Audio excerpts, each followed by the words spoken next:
Sometime before the first surviving written historical account, Rome was controlled by the Etruscans, a brutal civilization from the northern part of the Italian peninsula.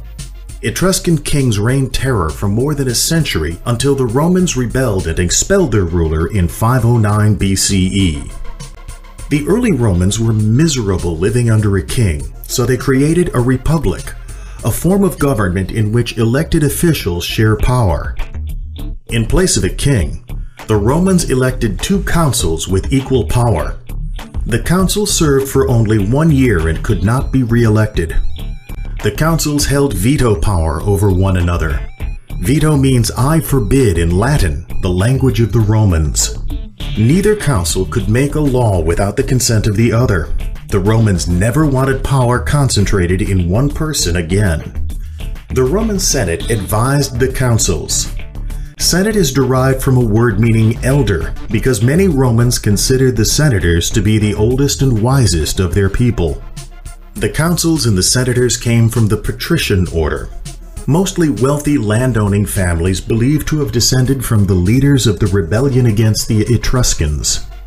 The Plebeians were the merchants, farmers, and craft workers of Rome. The Patricians excluded the Plebeians from the consulship and the Senate, so when the Senate declared war in 491 BCE, the Plebeians refused to fight.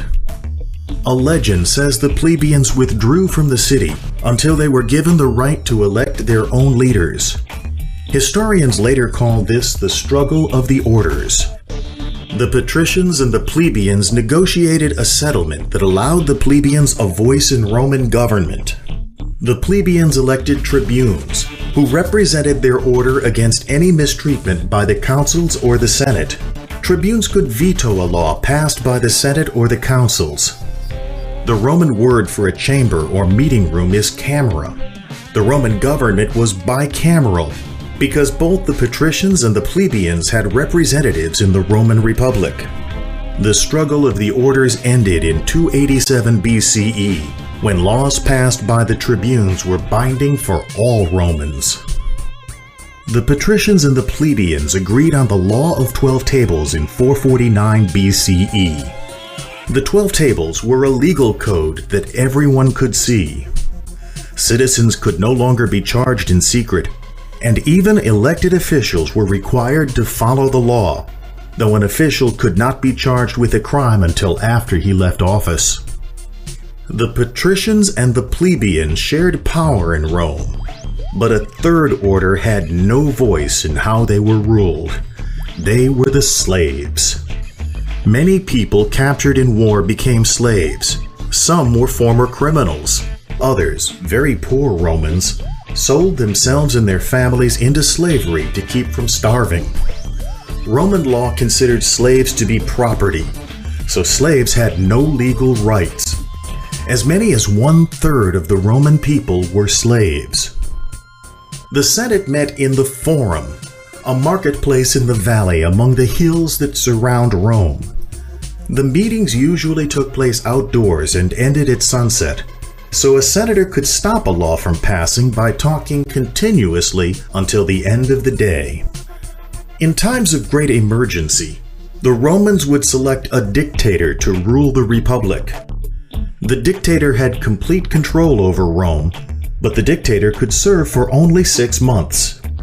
The Romans were at war in 458 BCE when the Senate asked Cincinnatus to lead them as a dictator. Cincinnatus organized the Romans and ended the war in just 16 days. He could have remained in power for the remainder of his term and used the office to enrich himself, but Cincinnatus returned power to the Senate and went back to his farm.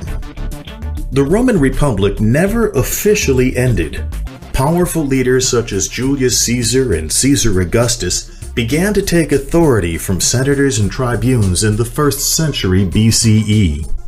The Romans returned power to one person after about 500 years as a republic. More than 2,000 years after the Romans formed their republic, a group of colonists in America rebelled against the English king and formed the United States of America. The founders of the new American nation wrote a constitution that looked to ancient Rome as a model for their new government. Like the Roman model, the American government is bicameral. Each of the 50 states elects 2 senators to represent them in Congress. The United States Constitution allots seats in the House of Representatives based on the population of each state. Each state has at least one of the 435 seats in the House of Representatives. The framers of the American Constitution borrowed the Roman idea of sharing power among many groups. The president can veto a law made by Congress, but under the American system, a vote of 2/3 of each House of Congress can override the president's veto. Every elected official must follow the law. Even the president can be removed from office by Congress for what the Constitution describes as high crimes and misdemeanors.